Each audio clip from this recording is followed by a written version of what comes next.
I met a Gypsy. Of all the years, of all the bikes, what's the best production motorcycle you've ever ridden?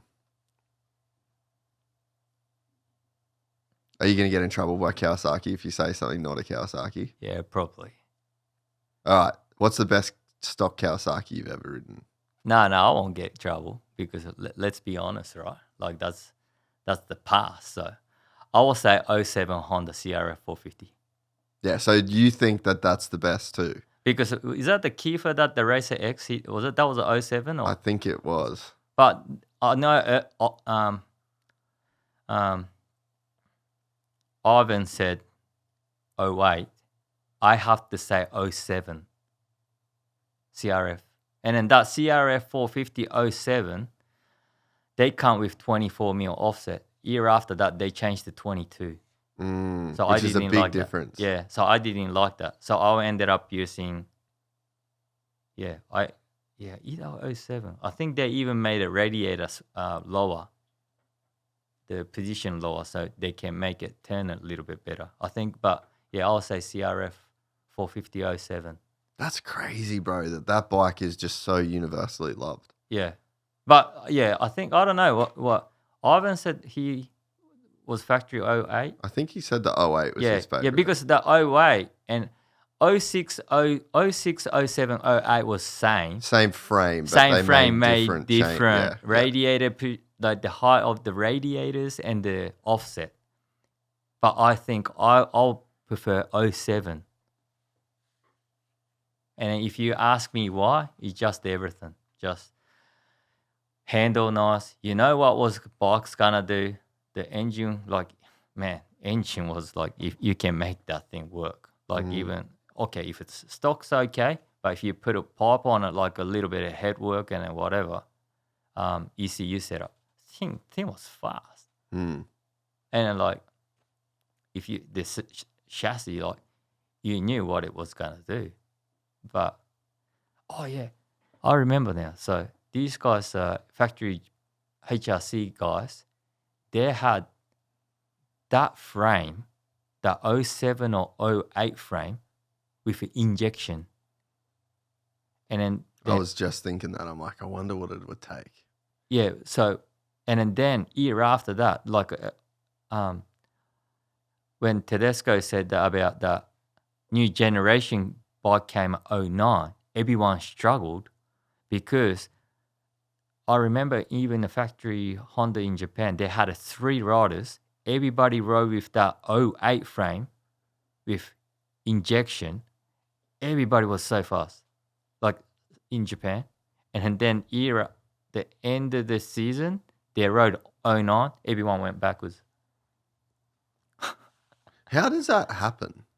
Like, how does the manufacturer, why change if you've got a unicorn of a bike?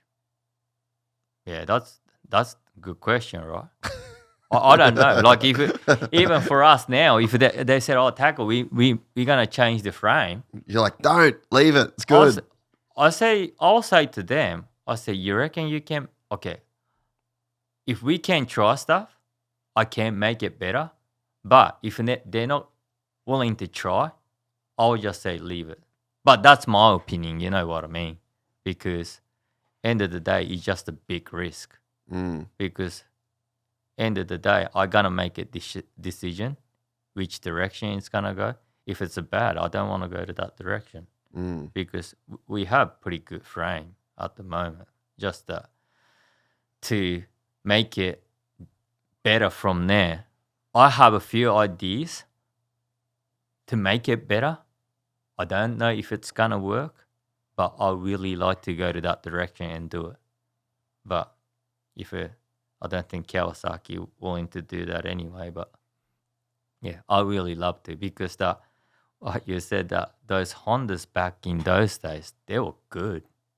Yeah, you know. What's different now? Like, what do you think that they like? Let's say to a 25 Honda, like how different? What's different? I don't really want to say to the Honda people, but okay. Yeah, but wouldn't they just be able to go back? Well, they should. They because they know they can go back, right? Whoever making a decision, they can go back, but I don't think they don't want to go back because It admits that they got it wrong. yeah, but just their pride, right? Yeah, but like I wouldn't went to that direction because that Honda changed in 23, right?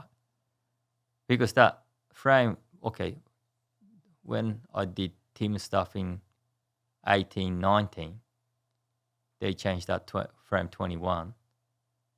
Yeah, 21 and 22 stay the same. And then 23 and 24, they changed a little bit. Yeah. And then 25, they changed Again, right? Yeah. So, yeah, it's just a step that they made a mistake. But I don't know why they did that, to be honest. You know, they shouldn't went to that direction. But, I mean, for me, it's good that they went to that direction because it's not my work. So Yeah.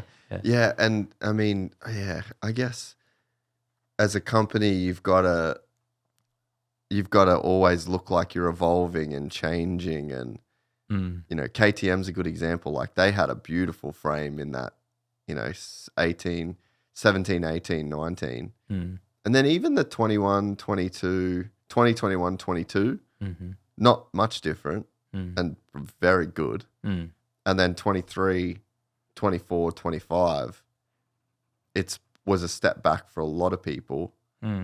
Even, you know, like Prado, like when Prado was on here, he was saying how much he struggled with it.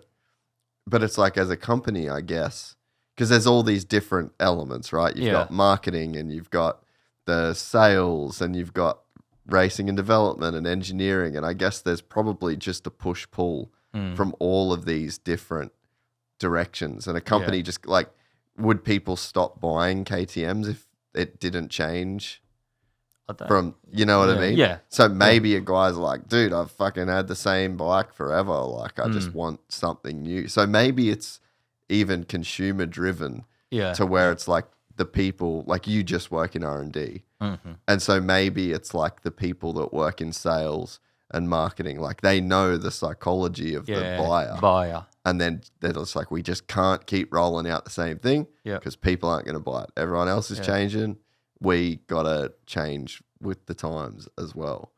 If you enjoyed this content, please like and subscribe. And to listen to the full 3-hour podcast, search Gypsy Tales in your favorite podcast platform or click the link in the description below. Gypsy Gang.